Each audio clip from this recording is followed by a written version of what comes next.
एवं ब्रह्मांड प्रकाशित होता है और उसके प्रकाश से ही यह सब दृश्य देह संघात प्रकाशित होता है।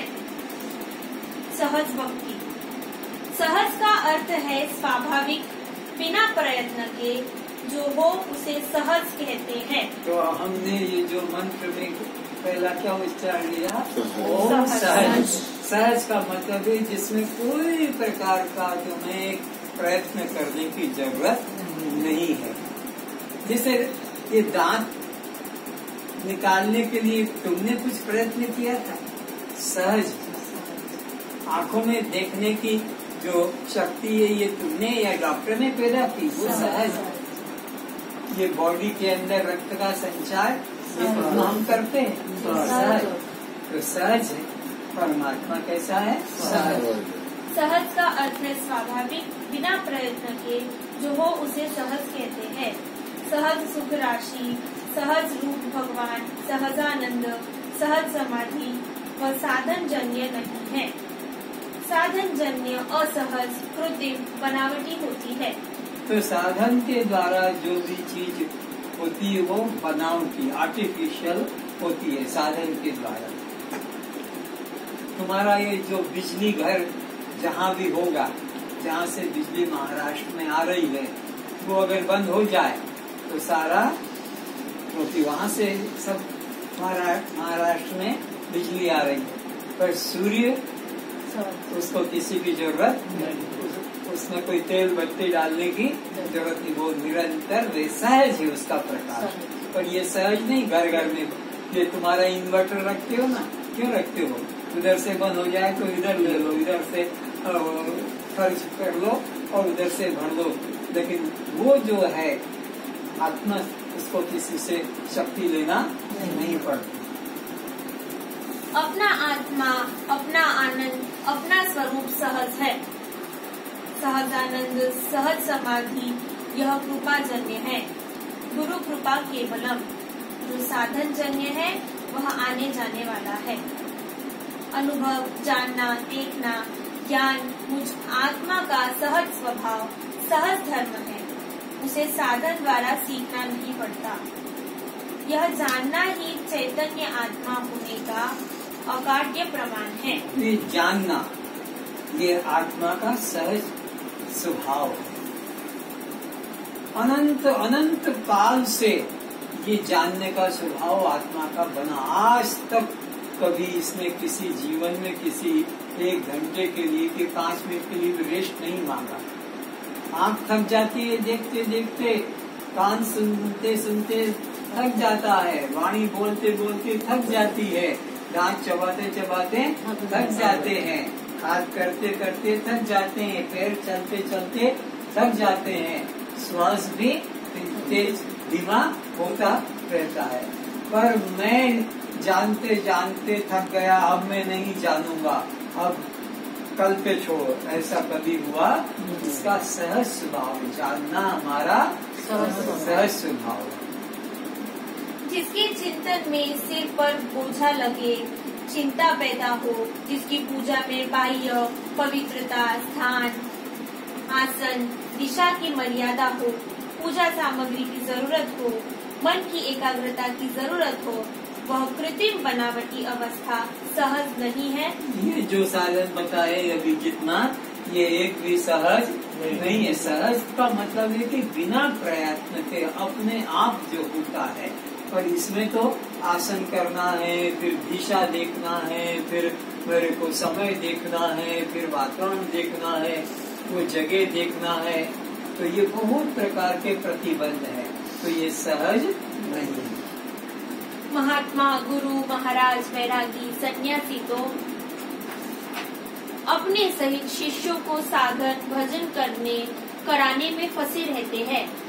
भगवान की पूजा करो, ध्यान करो, जप करो, तप करो, हठ योग करो, त्राटक करो, कुंडलिनी जागृत करो। वेदांती संत तुम्हें सिखाता है कुछ मत करो। और संत तो ये सब साधन करने को बताएंगे, पर जो ब्रह्म ज्ञानी संत होगा, अनुभवी होगा, वो तुमको ये कुछ करने को, क्योंकि वो तो जानता है कि इनका सहज स्वभाव है। ये नहीं जानते हैं, समझ लो एक राज्य पर दूसरे राजा ने आक्रमण कर दिया, तो सब इधर उधर छुप कर भाग गए। वो बच्चा अभी राजकुमार था, वो छोटा था, तो वो उठ के भाग नहीं पाया, तो वो अपना छिप छिप कर रहने लगा, इधर उधर भीख मांग कर खाने लगा, भिखारी। तो वो था तो राजा का बेटा, लेकिन वो अपने को भिखारी मान रहा था। फिर जब उसको कोई ऐसा पुराना अनुभवी मंत्री था, उसने उसको पहचान लिया और उसको कहा, अरे अरे तू भिखारी नहीं है, तू तो राजा है और यह तेरा राज्य है, इसका तू मालिक है। तब उसको अपने राजा होने के लिए कुछ करना, वो तो पहले से ही राजा का पुत्र था।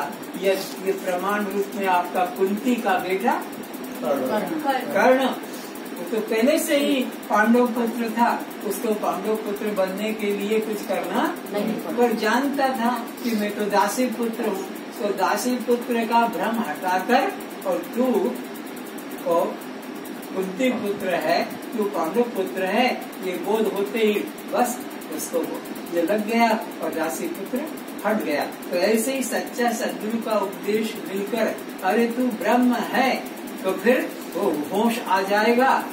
जैसे अर्जुन को आ गया स्मृति लब्धा, बस स्मृति हो गई कि मैं दृष्टा साक्षी, ये देह है, ये जन्म में मृत्यु वाला करता भोगता,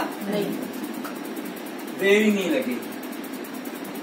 वेदांती संत तुम्हें सिखाता है कुछ मत करो, आत्म जिज्ञासा उदय होने पर कुछ करने की जरूरत नहीं, क्योंकि करके पाने की बात संसार में देखी जाती है कि वहाँ बिना कुछ किए कुछ नहीं मिलता है। इसी बात को अज्ञानी परमात्मा के संबंध में भी मान लेता है कि परमात्मा कैसे बिना किए मिल सकेगा।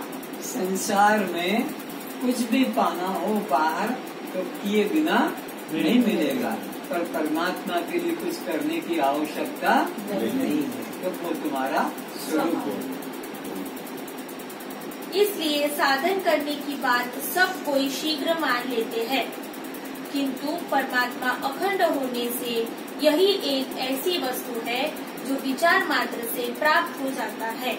तो संसार की वस्तु तो साधन करने से मिलती है, किंतु परमात्मा एक ऐसी चीज है जो कि निश्चय करने से ही तुम्हें वो मिल जाता। मिल क्या जाता, मिल हुआ ही होता है, पर नहीं जानते हैं और जान लेते हैं। परमात्मा कोई पाने जैसी चीज, कोई वस्तु नहीं है।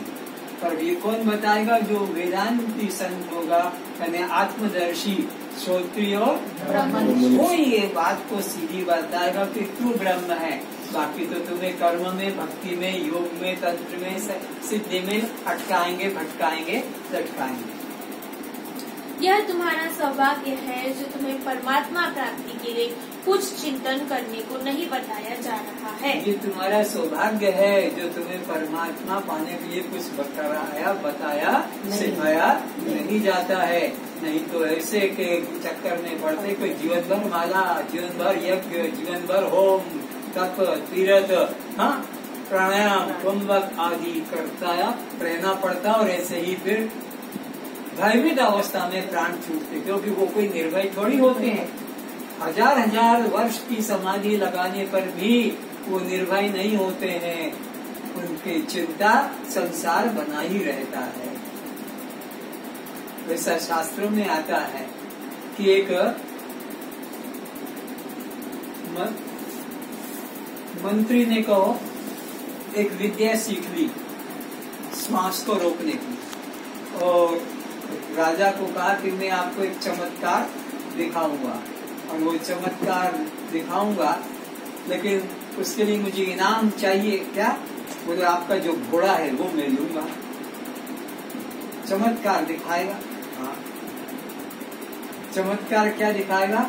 मैं आपको जिंदा मरकर बताऊंगा। दिखाया, उसने तो कुछ दिनों में साधु महात्मा के पास जाके उसने प्राण को रोकने की विद्या सीख ली। और अब राजा से कहा कि मैं तेरे लिए यहाँ एक गड्ढा खोद दो, मैं अब इसमें समाधि लेकर बैठूंगा। गड्ढा खोद दिया, समाधि लेकर बैठ गया।